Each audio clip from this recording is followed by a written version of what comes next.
Halo, ketemu lagi dengan saya, Ibu Silo Kadedian Anggreni dalam mata pelajaran Perbankan Dasar. Kali ini kita akan membahas tentang teori uang. Teori nilai uang itu dibagi menjadi dua. Yang pertama, teori uang statis. Yang kedua, teori uang dinamis. Teori uang statis itu dibedakan menjadi 4. Yang pertama, teori metalisme. Yang kedua, teori konveksi. Yang ketiga, teori nominalisme. Dan yang keempat, teori negara. Teori uang dinamis dibedakan menjadi 3. Yang pertama, teori kuantitas. Yang kedua, teori persediaan kas. Yang ketiga, teori ongkos produksi. Nah, sekarang kita akan bahas satu-satu ya. Teori nilai uang. Teori nilai uang ini membahas tentang berbagai masalah yang berkaitan dengan nilai uang. Nilai uang menjadi perhatian para ekonom karena tinggi rendahnya nilai uang sangat berpengaruh terhadap kegiatan ekonomi. Yang pertama, teori statis. Teori ini disebut statis karena tidak mempersoalkan perubahan nilai uang yang diakibatkan perkembangan ekonomi. Teori ini dibuat dengan tujuan untuk menjawab pertanyaan seperti apakah sebenarnya uang itu, mengapa uang itu harganya, dan mengapa uang itu sampai beredar.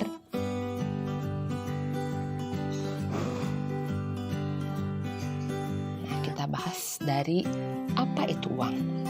Uang adalah suatu benda yang diterima secara umum oleh masyarakat untuk mengukur nilai, menukar, dan melakukan pembayaran atas pembelian barang dan jasa. Dan pada waktu yang bersamaan bertindak sebagai alat penimbun kekayaan. Lalu, mengapa uang itu ada harganya? Uang yang digunakan untuk menentukan harga sebagai alat untuk penunjuk harga. Dengan mengetahui harga suatu barang, kita dapat memperkirakan untuk jadi membeli barang tersebut atau tidak. Jadi di sini uang berfungsi menentukan nilai dari barang dan jasa yang diperjualbelikan serta menghitung besarnya kekayaan dan untuk menghitung besar kecilnya sebuah pinjaman. Teori metalisme. Teori yang hampir sama dengan pengertian nilai intrinsik. Nilai intrinsik yaitu nilai bahan untuk membuat mata uang. Jadi di sini secara sederhana, nilai intrinsik adalah nilai yang ada dalam suatu benda tersebut yang dapat berdiri sendiri. Contohnya, pada uang logam Rp100, maka nilai intrinsiknya adalah nominal Rp100. Dan bahan baku logam yang digunakan tersebut juga sama nilainya.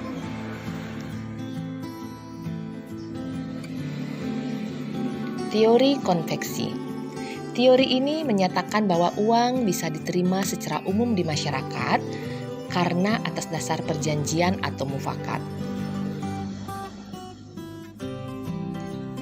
Teori nominalisme. Teori ini menyatakan diterimanya uang berdasarkan nilai daya belinya. Uang dapat mengalihkan daya beli dari masa kini ke masa mendatang. Orang yang mendapatkan uang karena menjual barang atau jasa, maka ia bisa menyimpan uangnya untuk kemudian digunakan membeli barang dan jasa di masa yang akan datang. Teori negara. Teori ini menyatakan bahwa uang adalah benda yang ditetapkan oleh negara yang berfungsi sebagai alat tukar dan alat bayar. Jadi, nilainya pun ditetapkan oleh pemerintah yang diatur oleh undang-undang. Kita membahas teori yang kedua, yaitu teori uang dinamis. Teori ini memperhatikan atau mempersoalkan perubahan nilai uang. Yang pertama kita bahas teori kuantitas. Pada teori ini, David Ricardo menyatakan kuat atau lemahnya nilai uang sangat tergantung pada jumlah uang yang beredar. Kemudian, Irving Fisher menyempurnakan teori di atas dengan menyatakan tidak hanya tergantung pada jumlah saja, melainkan juga pada kecepatan peredaran uang, barang dan jasa sebagai faktor yang mempengaruhi nilai uang. Teori persediaan kas. Teori ini menyatakan bahwa perubahan nilai uang tergantung dari jumlah uang yang tidak dibelikan barang-barang. Teori ongkos produksi.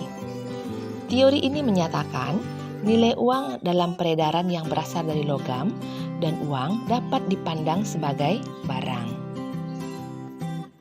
Permintaan uang. Permintaan uang adalah jumlah uang yang diminta oleh masyarakat untuk 3 tujuan, yaitu tujuan transaksi, tujuan berjaga-jaga, dan tujuan spekulasi. Faktor yang mempengaruhi permintaan. Yang pertama, pendapatan real. Pendapatan real adalah pendapatan yang dihitung dengan harga konstan. Semakin tinggi pendapatan, permintaan uang akan semakin besar. Hal ini dikarenakan konsumsi dan tabungan akan bertambah seiring dengan meningkatnya pendapatan. Yang kedua, tingkat suku bunga. Tingkat suku bunga adalah semakin tinggi suku bunga, permintaan akan uang untuk motif spekulasi akan berkurang. Ketika tingkat suku bunga tinggi, orang akan lebih memilih untuk menabung di bank daripada untuk berspekulasi. Yang ketiga, tingkat harga umum. Semakin tinggi tingkat harga umum, permintaan akan uang akan semakin bertambah. Harga barang dan jasa bertambah mahal, dan untuk membelinya diperlukan uang yang lebih banyak pula. Dan hal ini akan mengakibatkan permintaan akan uang juga semakin bertambah. Penawaran uang. Penawaran uang adalah jumlah uang yang tersedia dalam suatu perekonomian. Kebijakan moneter bertujuan untuk mengatur penawaran uang atau mengatur uang yang beredar. Oleh karena itu, penawaran uang merupakan tugas pemerintah melalui Bank Indonesia. Faktor-faktor yang mempengaruhi penawaran uang. Yang pertama, tingkat diskonto. Tingkat diskonto merupakan bunga yang ditetapkan oleh Bank Sentral kepada bank umum yang meminjam dana. Bank Indonesia bertugas sebagai lender of the last of resort. Berkewajiban membantu bank umum dalam hal pinjaman dana. Semakin tinggi tingkat diskonto, maka semakin sedikit uang yang dapat dipinjam oleh bank umum, sehingga penawaran uang akan berkurang. Begitupun juga sebaliknya. Yang kedua, cadangan kas merupakan tabungan atau simpanan uang tunai milik bank umum yang ada di bank sentral. Semakin besar cadangan kas yang ditentukan oleh bank sentral, maka jumlah penawaran uang akan semakin berkurang. Kondisi ini akan menjadi sebaliknya jika bank sentral menurunkan tingkat cadangan kas, maka jumlah uang yang beredar akan bertambah. Yang ketiga, kebijakan pasar terbuka adalah kebijakan bank sentral dalam membeli atau menjual surat berharga milik pemerintah seperti obligasi negara, surat utang negara, dan sertifikat Indonesia. Demikianlah pembahasan tentang teori nilai uang yang kita bahas pada hari ini. Terima kasih.